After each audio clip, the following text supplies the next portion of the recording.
السلام علیکم۔ آج عید کا دن ہے۔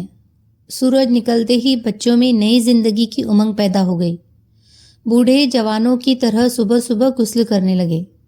راستے میں سڑکوں پر چہل پہل تھی۔ بڑے خوش تھے کہ آج عید ہے۔ بچے شور مچا رہے تھے کہ آج عید ہے۔ جوان خوشی سے جھوم رہے تھے کہ آج عید ہے۔ ہر چہرے پر ایک رونق تھی کہ آج عید ہے۔ عورتیں بناؤ شرنگار میں مشغول ہے۔ ہر طرف خوشی کی لہر دوڑ رہی ہے کہ آج عید ہے۔ ہر دل مسکرا رہا تھا۔ گھروں میں خوشیوں کے فوارے پھوٹ رہے تھے۔ دونوں جہاں کے مالک و مختار عید کی نماز ادا کرنے کے لیے تشریف لے جا رہے تھے۔ راستے میں کنکر و پتھر مصطفیٰ جان عالم صلی اللہ علیہ وسلم کی جوتی شریف کو چومنے کی برکت حاصل کر رہے ہیں۔ سورج چہرہ مصطفیٰ سے روشنی کی بھیک لے رہا ہے۔ بچے گلی کوچوں میں کھیل میں مگن ہیں۔ یا رسول اللہ، جب ہم چلے تو سایہ ہمارے ساتھ نہ دے، جب تم چلو زمین چلے آسمان چلے، مگر ایسا بھی مقام آیا جہاں رک جانا ہی کام آیا۔ چلتے چلتے آپ رک گئے۔ آپ نے دیکھا کہ بچے کھیل رہے ہیں۔ ہنسی سے فضا میں شور ہونے لگتا ہے۔ ایک بچہ دوسرے بچے کی آنکھ بند کر کے پوچھتا ہے کہ میں کون ہوں؟ بچہ اس کا غلط نام بتا دیتا ہے۔ سب بچے ہنس دیتے ہیں۔ بچے آج خوشی سے پھولے نہیں سماتے ہیں، لیکن ایک بچہ ہے جو ایک گوشے میں بیٹھا ہوا ہے، اس کے جسم پر پھٹے پرانے کپڑے ہیں، چہرے پر اداسی ہے، اور دل میں نہ جانے کتنے ارمان دل توڑ رہے ہیں۔ نبی کریم نے ارشاد فرمایا، اے صاحبزادے، کیوں رو رہے ہو؟ تمہاری آنکھیں جھیل کی طرح کیوں بہہ رہی ہے؟ بچہ پہچان نہ سکا کہ حالات پوچھنے والے کے دامن میں کتنے لوگ پناہ لیتے ہیں۔ بچے کو معلوم نہ تھا کہ یہ وہ ذات مقدس ہے جن کے اشارے پر چاند کے 2 ٹکڑے ہو گئے۔ بچے کو معلوم نہ تھا کہ انہی کی بارگاہ میں درخت سلام کے لیے حاضر ہوتے ہیں۔ بچے کو معلوم نہ تھا کہ پتھر بھی ان کا کلمہ پڑھتے ہیں، اور بچے کو معلوم نہ تھا کہ ان کی انگلی کے اشارے پر ڈوبا ہوا سورج بھی واپس پلٹ آتا ہے۔ بچے نے کہا، مجھے اپنے حال پر چھوڑ دیجیے۔ میں آنسو بہا رہا ہوں تو بہانے دیجیے، میں رو رہا ہوں تو رونے دیجیے۔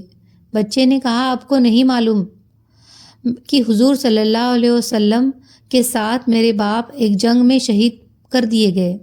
اس کے بعد میری ماں نے ایک دوسرے شوہر سے شادی کر لی۔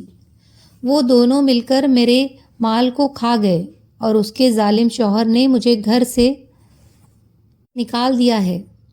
میرے لیے کھانا نہیں ہے کہ میں کھاؤں، میرے لیے پانی نہیں ہے کہ میں پیاس بجھاؤں، میرے لیے کپڑا نہیں ہے کہ میں پہنوں، میرے لیے پناہ لینے کے لیے کوئی جگہ نہیں ہے، میرے لیے کوئی مکان نہیں ہے، بس آسمان کا شامیانہ ہے اور زمین کا فرش ہے جس پر سو لیتا ہوں، اور اس زمین پر ایک بوجھ ہوں۔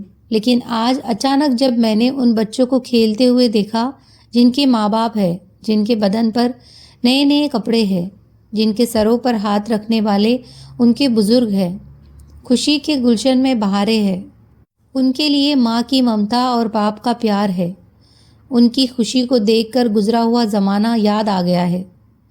وہ والد گرامی کی کبھی نہ بھولنے والی شفقتوں کا منظر نگاہوں کے سامنے دوڑ رہا ہے۔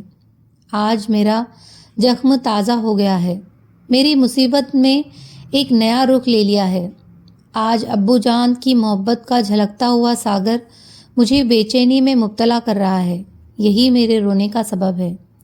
قربان جائیے سرکار دو عالم صلی اللہ علیہ وسلم کی نوازش پر کہ بچے کے ہاتھ کو رحمت برے ہاتھ میں تھام لیتے ہیں اور ارشاد فرماتے ہیں، کیا تمہیں اس بات پر خوشی نہ ہوگی جب حضور صلی اللہ علیہ وسلم تمہارے باپ بن جائے، حضرت عائشہ تمہاری ماں بن جائے، اور حضرت فاطمہ تمہاری بہن بن جائے، حضرت علی تمہارے چچا بن جائے، اور حسن اور حسین تمہارے بھائی بن جائے۔ بچے نے جب یہ سنا تو دل کی دنیا بدل گئی۔ مرجھایا چہرہ گلاب کی طرح کھل اٹھا۔ بچہ دامن رحمت کو پکڑ کر مچل گیا۔ اتنی نوازش کو دیکھ کر جھوم اٹھا اور مچل کر کہنے لگا، اے رحمت والے آقا، جب آپ مل گئے کائنات مل گئی، جب آپ مل گئے تو دونوں جہاں کی دولت مل گئی، جب آپ مل گئے تو دونوں جہاں کی خدائی مل گئی۔ سب کچھ خدا سے مانگ لیا تجھ کو مانگ کر، اٹھتے نہیں ہیں ہاتھ میرے اس دعا کے بعد۔ اللہ کے پیارے رسول صلی اللہ علیہ وسلم اس بچے کو گھر لے جاتے ہیں اور کچھ اچھے کپڑے پہناتے ہیں اور اس کی زلفوں کو سنوارتے ہیں، جسم پر خوشبو ملی جاتی ہے اور آنکھوں میں سرما لگایا جاتا ہے، کھانا کھلا دیا جاتا ہے اور سب کچھ کر کے بچے کو خوش کر دیا جاتا ہے۔ نبی کریم نے دیکھا کہ بچہ دلہے کی طرح خوش ہے، لبوں پر مسکراہٹ کی کلی کھل رہی ہے، جسم چاندی کی طرح چمک رہا ہے۔ بچے کو باہر جانے کی اجازت دے دی جاتی ہے۔ بچہ ہنستے ہوئے خوشیوں کے موتی لٹاتے ہوئے اور دوڑتے ہوئے انہی بچوں میں مل گیا جہاں پہلے بیٹھا تھا۔ بچوں نے جب اس بدلی ہوئی حالت کو دیکھا تو حیران رہ گئے، کہنے لگے تم تو ابھی رو رہے تھے، کون سی دولت مل گئی کہ تم خوش نظر آ رہے ہو؟ بچے نے کہا سنو، میں بھوک و پیاس کی وجہ سے تڑپ رہا تھا، اب آسودہ ہو چکا ہوں۔ میرے جسم پر پھٹے پرانے کپڑے تھے، گویا میں ننگا تھا، اب میں نے کپڑے پہن لیے ہیں، اور سب سے بڑی دولت مجھے یہ ملی کہ میں بچہ تھا، باپ کا سایہ سر سے اٹھ چکا تھا، ماں کی ممتا سے دور تھا۔ نبی کریم صلی اللہ علیہ وسلم نے کرم فرمایا، وہ میرے باپ بن گئے، حضرت عائشہ میری ماں بن گئی، اور سنو، خاتون جنت حضرت فاطمہ میری بہن بن گئی، حسن اور حسین میرے بھائی بن گئے، مجھے کائنات کی اور پوری دنیا کی دولت مل گئی۔ تو تمام بچوں نے ایک زبان ہو کر کہا، اے کاش ہم تمام بچوں کے باپ اس جنگ میں شہید ہو جاتے، اور آج ہم بھی تمہاری طرح در در کی ٹھوکریں کھاتے رہتے، تو ہم سب کو بھی یہ دولت مل جاتی۔ نبی کریم صلی اللہ علیہ وسلم ہمارے باپ ہوتے اور ہم لوگوں کا مقدر چمک جاتا۔ جو سر پہ رکھنے کو مل جائے نہ علی پاک حضور، تو پھر کہیں گے کہ ہاں تاجدار ہم بھی ہے۔